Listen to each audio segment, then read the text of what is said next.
2022 में अचानक ही रूस और यूक्रेन के बीच जंग शुरू हो गई थी। किसी ने सोचा भी नहीं था कि युद्ध जैसी स्थिति से रूबरू होना पड़ेगा, लेकिन ऐसा ही हुआ। ये युद्ध आज भी जारी है। दोनों ही देशों को इस युद्ध से काफी नुकसान हो रहा है, लेकिन चूंकि यूक्रेन छोटा सा देश है तो उसका नुकसान ज्यादा है। हालांकि जिस तरह से इस देश ने रूस का सामना किया है वो भी काबिले तारीफ है। उधर रूस को भी इस युद्ध में काफी नुकसान झेलना पड़ा है। कई सैनिकों की मौत के बाद भी ये युद्ध जारी है। रूस की तरफ से युद्ध लड़ रहे सैनिकों के लिए कुछ डॉक्टर्स और नर्सों को यूक्रेन भेजा गया है। अब इन्हीं में से कुछ ने दबी जुबान से रूसी सैनिकों की करतूत उजागर कर दी है। इनका कहना है कि ये सैनिक उनका फायदा उठा रहे हैं। वो उनके इलाज के लिए जाती है, लेकिन सैनिक उन्हें अपनी हवस का शिकार बना लेते हैं। ऐसा मिलिट्री के टॉप क्लास के ऑफिसर्स भी कर रहे हैं। इस बात का खुलासा रेडियो फ्री यूरोप में इंटरव्यू देने आई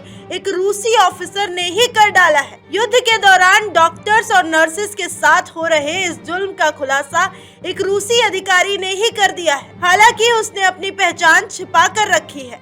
उसने बताया कि इन डॉक्टर्स को सैनिकों का खाना बनाने, कपड़े धोने और फिर अपने साथ सोने के लिए मजबूर किया जा रहा है। उसने ये भी बताया कि जो भी डॉक्टर ऐसा करने से मना करती है उसे कठोर से कठोर सजा भी दी जाती है और फिर उसके साथ मारपीट और दरिंदगी भी की जाती है। जब उसने ये सब अपनी आंखों से देखा तो वो भी यकीन नहीं कर पाई, लेकिन ये सब सच है। महिला ने अपनी पहचान छिपाते हुए और भी कई बड़े खुलासे किए।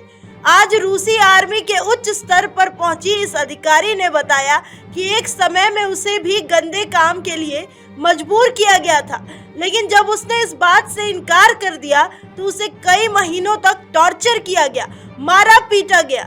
जहां सभी ठंड में गर्म चादर में और टेंट के अंदर सोते थे, उसे खुले में बाहर सुलाया जाता था। वहीं उसकी टीम में शामिल 7 अन्य महिलाओं ने स्लेव बनने के लिए हामी भर दी थी।